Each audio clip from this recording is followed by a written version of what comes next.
I've been very disappointed that India would be buying so much oil, as you know, from Russia.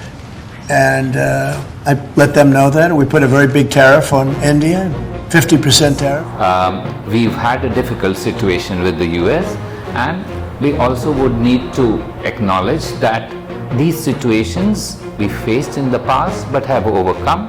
Our exports to the US are about $120 billion. Look at our exports to China and Russia combined. They're less than a fifth of that.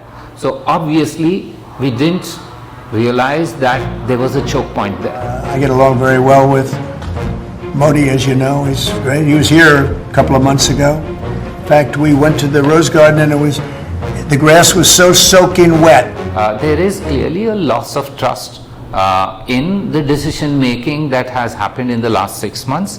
6 months ago, if you had asked anyone, I don't think anyone would have predicted what we are facing today. Excellency, Ukraine में चल रहे संघर्ष के विषय में हम लगातार चर्चा करते रहे हैं। हाल में किए गए शांति के सभी प्रयासों का हम स्वागत करते हैं। हम आशा करते हैं कि सभी पक्ष कंस्ट्रक्टिवली आगे बढ़ेंगे, संघर्ष को जल्द से जल्द खत्म करने और स्थायी शांति स्थापित करने का रास्ता खोजना होगा। ये पूरी मानवता की USA and Cuba haven't been able to address their problems now for about 60 plus years. So do we say, let's junk bilateralism? We don't say that. But we are very quick to jump and say, no, multilateralism has failed, let's move on. Resolutions between 2005 and 2025 now, there are United Nations records which have come up, have become like Christmas tree resolutions, which means you put onto that trinkets of all sorts.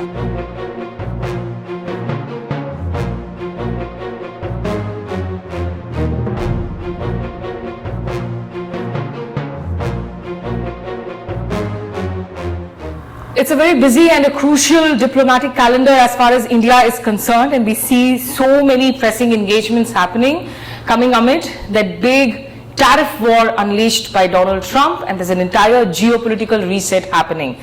Now, we saw Prime Minister Modi at the SCO Summit in Tianjin in China, where he held bilateral meetings also with President Xi Jinping, President Putin. How do we look at the changing scenario? I'm joined here by Ambassador Syed Akbaruddin, retired career diplomat, somebody who served as the spokesperson of the Ministry of External Affairs and also as Indian ambassador to the United Nations, is currently the Dean for the Kautilya School of Public Policy in Hyderabad. Thank you so much for joining me here in this conversation. Thank you, Smita. The pleasure is entirely mine. The image that has gone viral of Mr. Modi, Xi Jinping and Putin talking to each other in that photo, and also released by the Prime Minister's office, a signaling to Trump directly? So let's start by acknowledging that the SCO Summit was planned well in advance. So it was routine in that manner. However, the volatility in the global situation added a new impetus to it. And surely diplomacy is all about messaging, it's all about signaling. And India, which has ties across various countries, is signaling that in a multipolar world it has multiple options. And you're right that those were the signals that were meant to be carried forth not only to the US but to the rest of the world, because we've had a difficult situation with the US, and we also would need to acknowledge that these situations we faced in the past but have overcome, because we are a country with friends across the globe and we can work these situations out through resilience. You know, but keeping in mind, in 2022, and I was there in Uzbekistan when Prime Minister Modi came for the SCO Summit, and he made the statement which was reflected later on during G20 summits too, that today is not the era of war when it came to the Russia-Ukrainian, because India has not categorically condemned the invasion. But in 2023, when India was hosting it, we saw India switch it to the virtual mode, because India also hosted the G20 summit later on. And last year, the Prime Minister skipped the SCO Summit meeting. So then, even if this SCO was pre-scheduled, Would you say that it's a compulsion for India to kind of step up on whether it's an SCO or BRICS at this point in time, given what is happening with the United States? Sure. Countries use options available to them at a given time. We already, as you mentioned yourself, that in 2022 the situation was different, in 2023 it was different, and in 2025 it's different. And it shows the nimbleness of diplomacy, that you can utilize opportunities that come your way to indicate to your friends, to your foes, your adversaries, how things are panning out. So yes, it's I think clearly a act of nimble diplomacy that you've seen. As far as Donald Trump is concerned, his actions are concerned, I mean, the two popular theories are, A, of course, that he's upset that India did not concede on the ceasefire issue, that it was because of him, did not nominate him for the Nobel Peace Prize, sing his praises. B, also the pressure tactics on India as far as the bilateral trade negotiations are concerned to open up agriculture and trade amongst livestock sectors amongst others. Is there a third, fourth theory that you have? Because this has become so personal now. The attacks are not looking logical anymore. You're right that this seemed to defy logic. But then President Trump has defied logic in many areas. And I think it would be foolhardy for us to speculate what could be the reason. But that said, what we need to now acknowledge is that such situations can only happen if there are choke points. And countries, friends or adversaries will use those choke points. And for us, one of the choke points that's pretty obviously evident is that all our exports seem to be are focused on one country. For example, our exports to the US are about $120 billion. Look at our exports to China and Russia combined. They're less than a fifth of that. So obviously we didn't realize that there was a choke point there. And this is a learning experience for us, that we need to diversify, we need to enhance our market, and to ensure that such choke points are not built in the future. But we also need to acknowledge that the US is a partner with India on multiple fronts. And we need to understand that on some fronts we're going to have challenges, and on some fronts we can cooperate. And this is something, in fact, that Donald Trump pointed to at that long post that he wrote on Truth Social after the SCO Summit, where essentially underlined that, look, India actually does more exports, so which is why India has more trade surplus with the US, whereas in the case of China, it has more trade deficit, trying to point out to the fact that, if you're trying to build a relationship with China at the cost of your trade relations with US, you stand to lose. How do you look at those comments? So I don't think anybody in India is looking at building a trade relationship with China or Russia at the cost of the US. What we are looking at is diversifying. And I think trade only happens when it's in both countries' interest. And sure, I don't see at all that India had a major surplus with the US compared to what the US is facing vis-a-vis Vietnam, Mexico, China. These are multiple times of what India's surplus is. So I don't think there's a logic to that, but we've learned our lesson. And I think going forward, we won't allow such choke points to develop. But also important is we need to segment relationships. By that I mean that we are going to face difficulties in one aspect. It's important for us to insulate those aspects with other aspects of our relationship, which is the normal way big powers work. And this is a growing up thing for us as a big power. We faced a challenge in one area. We need to insulate and isolate that area from other forms of engagement with the US. Similarly with China, we have a challenge with them on the boundary. That doesn't mean to say everything else is going to get stuck. When there is peace and tranquility on the boundary, we need to perhaps move on the other fronts too, rather than make one issue as the bedrock of our engagement. But looking at the kind of comments that have been coming in from people like Peter Navarro constantly. I mean, he's also gone on to say that the Brahmins are, he may have been in the Boston term referring to the elites who are profiteering out of the, oil purchase from Russia, or to say that it's very strange that India is in bed with China, or Scott Bessent, the Treasury Advisory Secretary also. Are these the people that, who have the ears and eyes of Trump? Does India look like it actually has a handle, not just into White House, but into Mar-a-Lago at this point in time, to take forward the negotiations or in any sort of, interlocution? So India is a resilient country. And we need to acknowledge we have multiple channels going on. Sure, what is happening in any pluralist democracy is that there are some who want to influence in one manner, and there are some others who influence in another manner. What is down the line, we will only know the success of those efforts or the success of others who worked in consonance with us. I think it's too early to make that judgment. Let's give it some time. I am confident that down the line we will have a deal, we will have a trade deal, because it makes no sense economically to continue this for a long time. But there does seem to be a mood building up in Washington DC, coming in again from the comments of the people that I mentioned and others as well, that the next step now likely is going to be a crackdown further on H-1B visas, on legal migrants, not just illegal immigration. Is that something that India needs to start preparing for, bracing up for? So if you look at what the initial projections of President Trump was, that he would go after illegal migration, and that's a fair thing for any country to do, to address issues of illegal migration, and that was the effort or the messaging during the election campaign. Now you're telling me that part is forgotten and we will now address legal migration.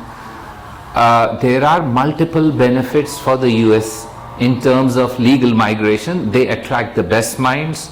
They attract people from all over the world, certainly from India. Also, look at the who's who of US industry. There are large number of Indians in that. And so, US has benefited in multifaceted ways from legal migration. Now, if you want to block legal migration, then you'll also have to understand that it has a corresponding effect on US innovation, US attractiveness, US ability to be the beacon that it was in the past. So it's a call they have to take. We are an important part of that mix, but not the only player in that mix. So I would think that it shouldn't go down that line. Illegal, it's a fair thing. Legal, once you sort out the illegal problem, maybe you then look at the legal problem. At this stage, if you open up too many cans of worms, they will all come out, and it's going to be difficult for the US, for its own sake, to touch areas where it has done well. But it has a right to legislate on anything. It's a sovereign decision that the US has to take. We may benefit from some sovereign decisions. We may be adversely affected by some of those sovereign decisions. Again, I get back to that same thesis that big powers need to segment their relationships. But it's also sort of led to a lot of debate amongst scholars of international relations that perhaps there was an exaggerated build-up of the kind of bipartisan support that we were talking about in the India-US relationship in the last 25 years, of it being a natural partnership, that there were perhaps limitations that we were not seeing. On the one hand, you do have US, where you have such a strong, not just Indian diaspora, but Indian students, Indian workers. Russia and China are two relationships. You'll not see Indians actually going to China to study in colleges there. In Russia, our frame of reference is still Mera Juta Hai Japani song from the Raj Kapoor era. So a lot of it is built on just strategic defense component. The people-to-people equation is much lesser. So do you think the India-US relationship will stand this, this testing time, this crisis, or things have changed forever now? So the strategic underpinnings remain the same, that we need to engage with the US on multiple areas, and there is a strategic convergence. Having said that, there is clearly a loss of trust in the decision making that has happened in the last 6 months. 6 months ago, if you had asked anyone, I don't think anyone would have predicted what we are facing today. And obviously that's a shortcoming that nobody envisaged. To be fair, there is no one who said, I saw this coming. Because decision making in the US is now no longer bottom up. It's a top driven decision making. And in top driven decision making, it's possible that once the top decides for whatever reason, and I'm not going to get into those reasons, once that decision is taken, there are no other structures to mediate it. And that's the challenge that we are facing. Ours is a bottom-up decision-making process because we work through normal diplomatic processes. The US currently is in a top-down effort. It changes day to day, and our hope is sense will prevail tomorrow, if not today. Just the last 2-3 questions now. Coming back to that SCO Summit, and of course the Indian media went on and spoke about that Pahalgam terrorist attack was something that was condemned strongly. But what by and large media sections were not reporting was that in that same statement there was also equal condemnation for 2 terror attacks in Pakistan, including the Jafar Express attack, for which Pakistan has been blaming India as well. Did you think the SCO kind of hyphenated India-Pakistan back? Also the Prime Minister saying that both India and China are victims of terrorism. Was there a hyphenation that was happening there? I don't think that is a valid conclusion to draw, for the simple reason India did not oppose the Jafar Express incident even when Rajnath Singh was there. It was Pakistan which, so we have no issue of condemning terrorism anywhere, everywhere. It's Pakistan which has a problem of joining in condemnation of terrorism in India. So obviously there is something that is irking them.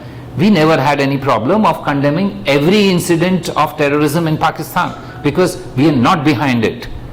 Those who have shortcomings in their framework are the ones. So I don't see any issue of concern to us about engagement. If there is a terror attack somewhere else tomorrow, sure, it should be condemned and India will join in that. And it's never, can you remember of any instance where India said we should not condemn a terrorist attack in Pakistan? I don't remember in my lifetime. But just the idea that, in the same statement, the meaning is that both India and Pakistan are victims of terrorism. That may be so. However, the roots are different. They may have an internal problem. We think that we don't have an internal problem. So doesn't mean to say if the US and India are, if there are condemnations of between China and India or India and US, that we get hyphenated. The roots will always be different of different terrorist attack. We don't think that ours is internal. We clearly have put it out who is responsible for it, and we've never stopped from condemning attacks in Pakistan. We've had many instances. I remember there was the attack at the school when Mrs. Sushma Swaraj actually cancelled a whole host of official entertainment for that. So yet Pakistan seems to say, no, India did this, etc. And we've joined in condemnation at every time. So I don't see a linkage between these two efforts at all. We have never stopped the condemnation in the past. We will not stop the condemnation because we have nothing to do with that. You were one of the retired diplomats who was also a part of the delegations that India fanned out to global capitals to explain its position on Operation Sindoor and the military escalation. Now, India has constantly maintained that Operation Sindoor is on a pause, that it hasn't stopped. God forbid tomorrow another terror attack happens. I mean, I don't think there will be any doubt in anybody's mind that China will be standing with Pakistan. Even, a day after Mr. Modi came back from Tianjin, the military day parade saw Shehbaz Sharif there, Field Marshal Asim Munir in China attending that parade there. So, it's not just the border issue with China. I mean, this kind of, would you call this a détente with China? Would you call this a rapprochement, a reset? It is extremely fragile because tomorrow one act of terror and every bit of this reset stands to be shredded again. So you're right that the challenge before us is to, again, I go back to basic principles. like we are working with the US to segment our relationships, it's time that we segment the relationship with China too. It's exactly the same issue. We will have a problem on one front, and we've had that problem not for a year. This is decades in making, including the issue with Pakistan and China tying up in their defense arrangements is not new. So we've had that, we still worked with them, and I think that going forward should be our mantra, that as a big power, we need, where our interests coalesce, we will work with them. Where our interests diverge, we will separate from it. So in a sense, we are going to be frenemies with everyone. Just the last two questions. I mean, you have been, in the, you've sort of formulated diplomacy and how diplomatic outreach should happen. Is there also a problem with the way we are doing diplomacy today, while we look at the many faults of the US, in the sense that we see increasingly a political Bollywoodization of foreign policy at the cost of nuances, a lot more focus on narrative control constantly through optics instead of really reading into the substance and the outcomes? Do you see that there is a problem with both how Indian diplomacy and Indian media is actually going about foreign policy today? So let me answer that in a more generic way. Diplomacy has always been part substance, part style, and that's the nature of the beast. You can't have only substance and in today's age be able to communicate, not communicate what you've done in the substance. Also, without style, it doesn't work. So it's a happy mixture of these two. Now you may say on some days substance may be less and style may go up. On some other days it may be the reverse. That's a normal thing to happen for any establishment because it's not a science. This is a art, and some days you get it right, some days a judgment call. You may not get it right because you think you got it right, but perceptions may vary. And I think we just have to get used to that. This is not something that you can say 2 + 2 is 4 and get it bang all the time. You will get it right on some days, you may not get it right on some days, and we'll just have to live with it. That's how all art functions. Okay, this final question, because you've served in the UN also as Indian ambassador, has the United Nations completely been reduced to a redundant body today, particularly in the context of the Israeli genocide in Palestine? So the United Nations, if you go back, had one principal goal, that was to stop a world war. That was the only goal, because the League of Nations failed in stopping a world war in 1938, in the late 1930s, and therefore when the next avatar came, the idea was to stop a war, and because of that they gave veto powers to all those whose clashes would lead to a world war. Now you succeeded in that, but you've lost out on many other fronts, and that's the balance that the United Nations today is carrying, that it's a cross, that you won in the bigger goal, but you've lost a whole variety of small goals, and today's world is not willing to accept what was 80 years ago your goal. It's time now for the UN to have a fresh look. 80th anniversary is a good time to have a fresh look. But the challenge is that with 190 countries in the mix, it's going to be very difficult to work out via media. But there's no other choice, because the challenges of the future, like climate or space or AI, will require transboundary cooperation. And transboundary cooperation can only come through multilateral fora. It can't come bilaterally. Let's be very clear.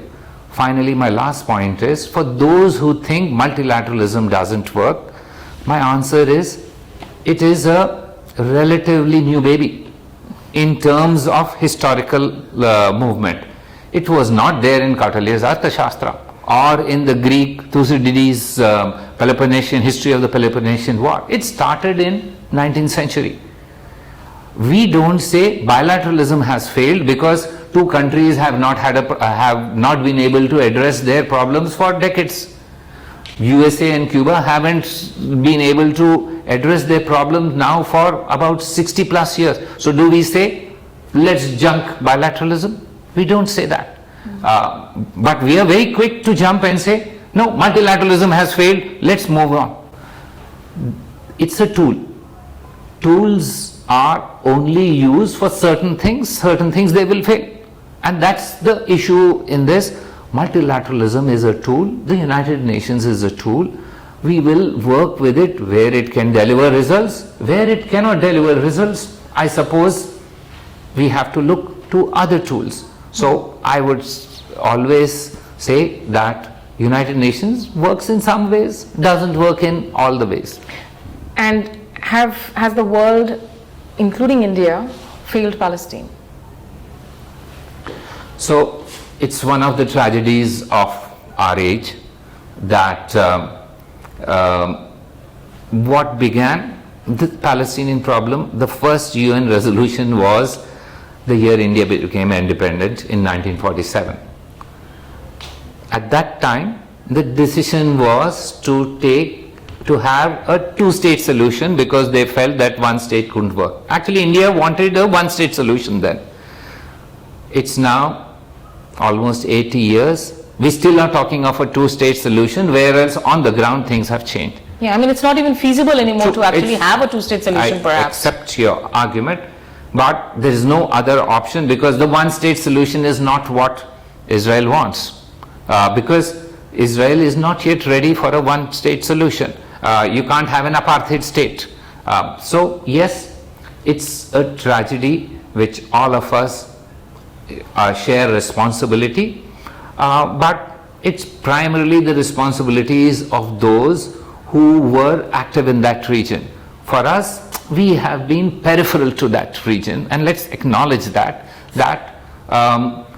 it's slightly beyond our extended neighborhood, so we haven't focused on it in the manner others have done so. And so if there is responsibility to go around, I suppose it goes around for everybody in the world community, if there is such a thing called the world or international community.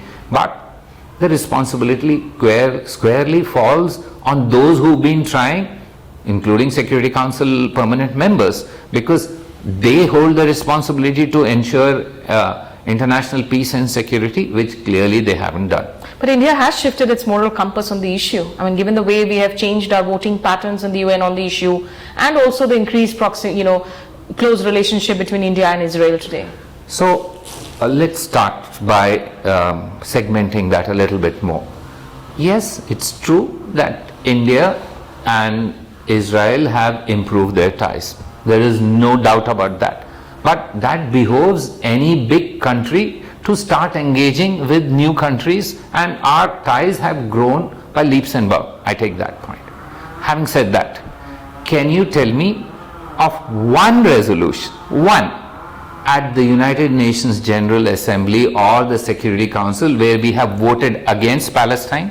No, but even an abstention. Let's just go. Let's go one by one. Yeah. Can you tell me one which you have voted against? You can't tell me, because we have never in the history of this, every other country has voted against. Many countries have voted against. Yet we haven't. Now you come to abstention. And I think you need to understand what is happening at the United Nations.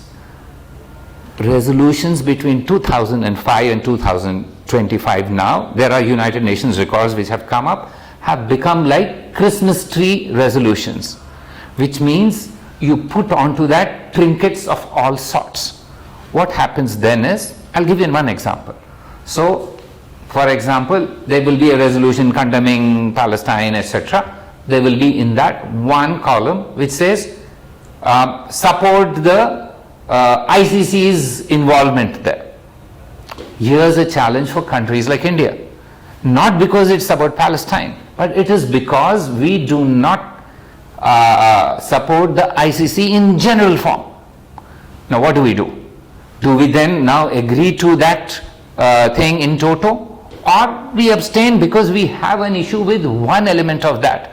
We are not voting against the Israelis, but we are not happy with the entire package that is given. Now for some countries, they take a call and say, yeah, we are ICC members, we have no problem. The Europeans don't have a problem, the Palestinians don't have a problem. India has not been a member of the ICC, and our views on the ICC are well known. It has nothing to do with Palestine, there's a conflict somewhere else, we will do the same, etc. So here's the issue, that if you have these Christmas tree resolutions, you will face challenges of big countries who have issues with them. Supposing there's an NPT issue, what will India do? Irrespective of where it is, you will abstain on the NPT issue, because we have a problem with NPT. And our membership, while we have no objection to the NPT goals, we can't have the basis on it. So please understand that there is another dimension to it, which is pushing us to abstain in some instances, not abstain in some instances, and that's why you see this going up and down, because you need to see resolutions in their entirety.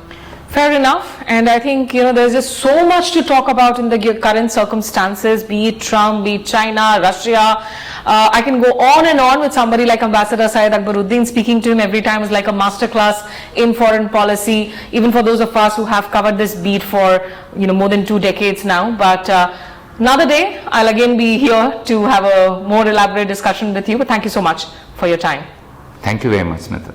And thanks for watching the conversation. If you like it, do share it and do subscribe to the station. Press the bell icon notification to be alerted every time we upload some fresh content. Thanks for watching.